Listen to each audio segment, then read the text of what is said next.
Well, Sam, here we are a few days after that huge Bank Holiday Monday clash with Bristol Rovers here up at the new lawn.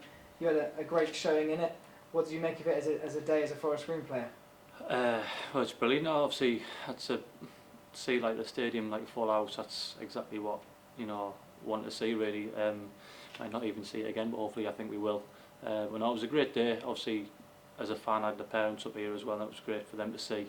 But yeah, just shame we couldn't get the 3 points, but I think we'll take a point out of it. Yeah, the players, you'd have to say, didn't perhaps put on their best showing in the first half. Was that a sort of reaction to the fact that it was a big crowd and it was a TV game against a local rival? I hope not, but I think I'm not sure what it was really. But like I said, they came out quite quick. I think we give a free kick away like straight away, probably give them a little bit more tempo than us. But I think our second half performance, I think we could have won it. But like I say, I think a point's probably a good result really. And you mentioned that first minute free kick. As a goalkeeper, to be tested so early on and so successfully, does that give you a boost going in? Think about the whole 90 minutes of the game.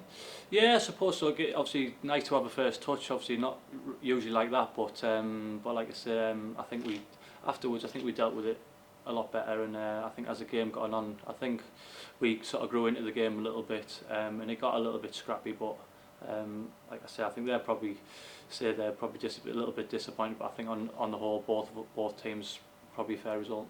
Your performance earned many plaudits, particularly your save from your old colleague Matty Taylor. Yeah. Talk me through that save, and what was it like coming up against Matty as well? I had a bit of banter with him after the game and that, but I just didn't want him to score basically.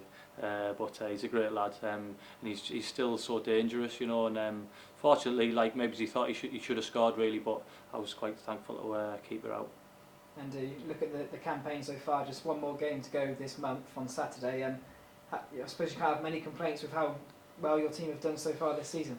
Yeah, well, it's great to be unbeaten. We can hopefully carry that on, obviously throughout the season. We're going to hit like rough spells. We're going to get beat and this, that, and the other. But hopefully, it's a great start. Can't really complain. Yeah, and from a confidence level, having such a great start must be huge. Because if you'd started maybe, well, I don't want to. You look at Alfreton's, the way they started the season, and it's a massive contrast of emotions, really. Well, yeah, you just don't want to let that lead at the top get away from you. So you want to be up there in the pack, obviously all season, because that's where we want to be, and I think that's where we should be. Got the good enough squad, so yeah, it's like I say, on the whole, it's a good start. And the final test in August comes on Saturday at Welling United. Didn't have a great showing there last season under the previous manager, but hoping for something different this year on Saturday. Yeah, it's a good test for us. Obviously, test the character of the squad. I don't think it's going to be great conditions, great pitch, great stadium, but like I say, it's going to be a tough test. I think every game this level now is going to be a tough test, and see how we come through it. But the lads are confident. Another good training session today, tomorrow, and we'll be ready to go into it. And that's where mental toughness comes into play, I'd imagine, having to go to some of these grounds and having to sort of bypass all of the different elements and having to put on a performance. Yeah, well, obviously you've seen some of the status, some of the pitches and stuff, like how they're getting, especially like sort of the winter months. So it's a good place to go this time of the season and sort of get it over with really, and hopefully come back with 3 points and keep us up at the top of that table.